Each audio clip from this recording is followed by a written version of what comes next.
আসসালামু আলাইকুম everyone, welcome to memes kitchen. আজকে আমি তৈরি করে দেখাবো গাজরের শাহী হালুয়া।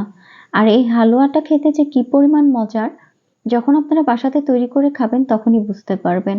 আর আমি খুব সহজভাবে দেখাবো। আর আমি যে পরিমাপটা দেখাবো, যেভাবে দেখাবো, আপনারা যদি আমার টিপসগুলো ফলো করে এই গাজরের হালুয়াটা তৈরি করেন, দেখেন আপনাদের গাজরের হালুয়াটাও পারফেক্ট হবে এবং কালারটাও সুন্দর থাকবে এবং খেতে অনেক মজার হবে। তো কথা না বাড়িয়ে এখন আমরা মূল রেসিপিতে চলে যাব। আর যাওয়ার আগে আপনাদের কাছে আমার রিকোয়েস্ট, আমার ভিডিওটা ভালো লেগে থাকলে অবশ্যই আমার ইউটিউব চ্যানেলটা সাবস্ক্রাইব করবেন আর পাশে থাকা বেল বাটনটা অন করে রাখবেন, যাতে আমি সুন্দর সুন্দর ভিডিও দেওয়ার সাথে সাথে আপনাদের কাছে নোটিফিকেশন চলে যায়। আর যদি ফেসবুক পেজ থেকে দেখে থাকেন তবে অবশ্যই ফলো দিয়ে আমার পাশে থাকবেন। তো এখন আমরা মূল রেসিপিতে চলে যাব। প্রথমে প্যানে নিয়ে নিচ্ছি ঘি। আমি এখানে 1/3 কাপ ঘি দিব, তবে একবারে দিব না, আমি ধাপে ধাপে ঘি অ্যাড করব। প্রথমে আমি 3 টেবিল চামচের মতো ঘি দিয়ে দিলাম, দিয়ে ঘিটা একটু গলিয়ে নিব। আর দিয়ে দিচ্ছি এলাচ। আমি এলাচের মুখটা একটু ফাটিয়ে দিয়েছি যাতে ভালো সুন্দর একটা সুঘ্রাণ বের হয়। তো একটু নাড়া করে ঘিটা গলিয়ে নিলাম। এখন আমি এর মধ্যে দিয়ে দিব গাজর। আমি গাজর খুব ভালোভাবে ধুয়ে পরিষ্কার করে হালকা করে ছিলে তারপর গ্রেটার দিয়ে গ্রেট করে নিয়েছি।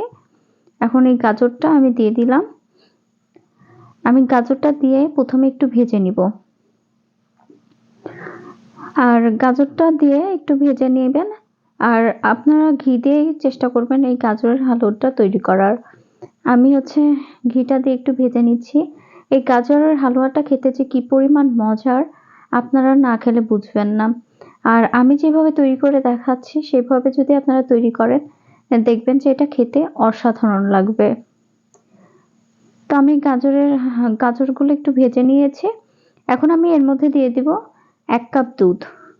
আপনারা এর চেয়ে বেশি দুধ দিবেন না, 1 কাপ দুধ দিলেই হয়ে যাবে। এর চেয়ে বেশি দুধ দিলে এই গাজরটা বেশি সিদ্ধ হয়ে যাবে, তখন খেতে কিন্তু খুব একটা ভালো লাগবে না। 1 কাপ দুধ দিয়ে সিদ্ধ করবেন যাতে খুব তাড়াতাড়ি দুধটা টেনে আসে, শুকিয়ে যায়। আর গাজরটা যেন ওভারকুক না হয়ে যায়, ওভারকুক হয়ে গেলে কিন্তু খেতে সত্যি ভালো লাগে না। তো আমি দুধটা দিয়ে খুব ভালোভাবে মিশিয়ে দিচ্ছি। দিয়ে এখন গাজরগুলো আমি একটু সিদ্ধ করে নিব। আমি নাড়াচাড়া করে মিশিয়ে দিচ্ছি। আপনারা যে সব এটা খেয়াল রাখবেন যেন গাজর কোনোভাবে ওভারকুক না হয়। তো আমি গাজরটা খুব ভালোভাবে সিদ্ধ করে নিয়েছি। আর আমি জালটা মিডিয়াম টু হাইয়ের মাঝামাঝি রেখেছি। তো গাজরটা আমার খুব ভালোভাবে সিদ্ধ হয়ে গিয়েছে। এখন আমি এর মধ্যে দিয়ে দিব 1 কাপ চিনি। 1 কেজি গাজরের জন্য 1 কাপ চিনি যথেষ্ট। আপনারা চাইলে মিষ্টিটা একটু কমিয়ে বা বাড়িয়েও নিতে পারেন, তবে 1 কাপ চিনি আমার মনে হয় পারফেক্ট। তো আমি 1 কাপ চিনি দিয়ে আবার খুব ভালোভাবে মিশিয়ে দিব। আর চিনিটা দেওয়ার পর আবার একটু গাজরটা পানি পানি হয়ে যায় চিনিটা গলে। তো চিনিটা দিয়ে আমি খুব ভালোভাবে আবার মিশিয়ে নিচ্ছি। আমি চিনিটা দিয়ে খুব ভালোভাবে মিশিয়ে দিচ্ছি। আর এই গাজরের হালুয়া আপনারা বলতে পারেন একটা শাহী গাজরের হালুয়া। এটা খেতে অরিজিনালি অনেক মজার হয়। আর এর মধ্যে আমি দিয়ে দিচ্ছি এখন 1/2 চামচেরও কম লবণ। লবণটা দিলে স্বাদের ব্যালেন্স করে। তো আমি লবণটা দিয়ে আবার খুব ভালোভাবে মিশিয়ে দিচ্ছি। দিয়ে এখন আমি যে চিনির থেকে যে পানিটা বের হয়েছে এটা এখন শুকিয়ে নিব। আমি একটু নাড়াচাড়া করে শুকিয়ে নিচ্ছি। খেয়াল রাখবেন নিচে যেন পুড়ে না যায়, পুড়ে গেলে কিন্তু একদম খেতে ভালো লাগবে না। তাই নাড়াচাড়া করে খুব ভালোভাবে এই হালুয়াটা তৈরি করবেন।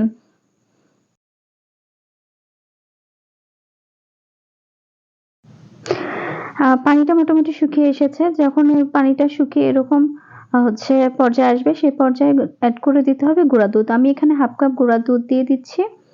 গুঁড়া দুধটা দিলে এই গাজরের হালুয়ার স্বাদটা দ্বিগুণ হয়ে যায়। আর এই গুঁড়া দুধ আর ঘিয়ে সমন্বয়ে তৈরি হবে মাওয়া। আপনি যখন এই গাজরটা হালুয়াটা খাবেন, যখন মুখের মধ্যে পড়বে, জিহ্বার নিচে পড়বে, তখন দেখবেন যে অনেক মজা লাগবে। আর মনে হবে যে আপনি মাওয়া দিয়ে তৈরি করেছেন।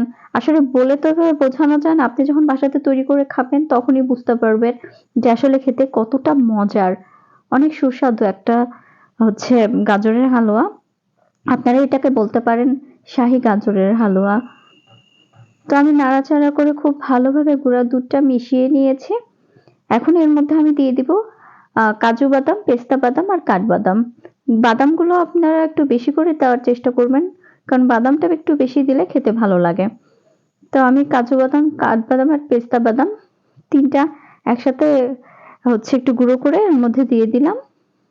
দিয়ে এখন আমি খুব ভালোভাবে আবার মিশিয়ে দিব। এই গাজরের হালুয়াটা খেতে যে কি পরিমাণ মজার হয় সেটা বলে বোঝাতে পারবো না। আপনাদের বাসায় যখন কোনো অতিথি আসবে আপনারা যদি এই হালুয়াটা তৈরি করে দেন, দেখবেন যে আপনার প্রশংসাই করবে শুধু। এই গাজরের হালুয়াটা এতটাই মজার হয়। তো আমি খুব ভালোভাবে নাড়াচাড়া করে নিচ্ছি। খেয়াল রাখবেন নিচে যেন পুড়ে না যায়। তো আমি খুব ভালোভাবে নাড়াচাড়া করে নিয়েছি। এখন এর মধ্যে আমি দিয়ে দিচ্ছি আবারও ঘি। আমি হচ্ছে ২ টেবিল চামচ ঘি দিয়ে দিচ্ছি। দিয়ে আবার খুব ভালোভাবে মিশিয়ে নিব। ঘিটাতে আমি আবার একটু নাড়াচাড়া করে মিশিয়ে নিচ্ছি। আমি ঘিটা দিয়ে আবারও খুব ভালোভাবে নাড়াচাড়া করে নিয়েছি। এখন এই পর্যায়ে আমি দিয়ে দিব এলাচের গুঁড়া। এলাচের গুঁড়াটা দিলে খুব ভালো একটা সুঘ্রাণ বের হয়। তো আমি এখানে এলাচের গুঁড়া দিয়ে দিলাম আর আবারও আমি এখানে দিয়ে দিচ্ছি ৩ টেবিল চামচ ঘি।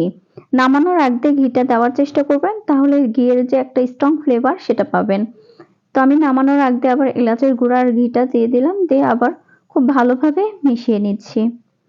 তো আমার গাজরের হালুয়াটা হয়ে এসেছে। আর এটা হয়ে এসেছে আপনারা বুঝবেন কিভাবে, এই প্যাচুলার দিয়ে একটু চাপ দিলে দেখবেন যে ঘি ছেড়ে দিচ্ছে। আর তখনই বুঝে নিতে হবে যে হালুয়াটা হয়ে গিয়েছে। তো আমার হালুয়াটা হয়ে গিয়েছে। এখন আমি একটা পাত্রে পরিবেশন করে আপনাদের দেখাবো যে কেমন হয়েছে। এই যে গাজরের শাহী হালুয়া আমি তৈরি করে নিয়ে এসেছি। আমি উপরে ডেকোরেশনের জন্য একটু কাজু বাদাম, কাঠবাদাম আর পেস্তা বাদাম ছিটিয়ে দিয়েছি। আর এই গাজরের হালুয়াটা খেতে যে কি পরিমাণ মজা, যখন বাসাতে তৈরি করে খাবেন তখনই বুঝতে পারবেন। তো আমার আজকের এই ভিডিওটা ভালো লেগে থাকলে অবশ্যই আমার চ্যানেলটা সাবস্ক্রাইব করবেন এবং বেশি বেশি করে লাইক, কমেন্ট, শেয়ার করে দিবেন। আর যদি ফেসবুক পেজ থেকে দেখে থাকেন তবে অবশ্যই ফলো দিয়ে আমার পাশে থাকবেন এবং বেশি বেশি করে লাইক, কমেন্ট, শেয়ার করবেন। আর কেমন হয়েছে অবশ্যই কিন্তু আমাকে কমেন্টসে জানাবেন।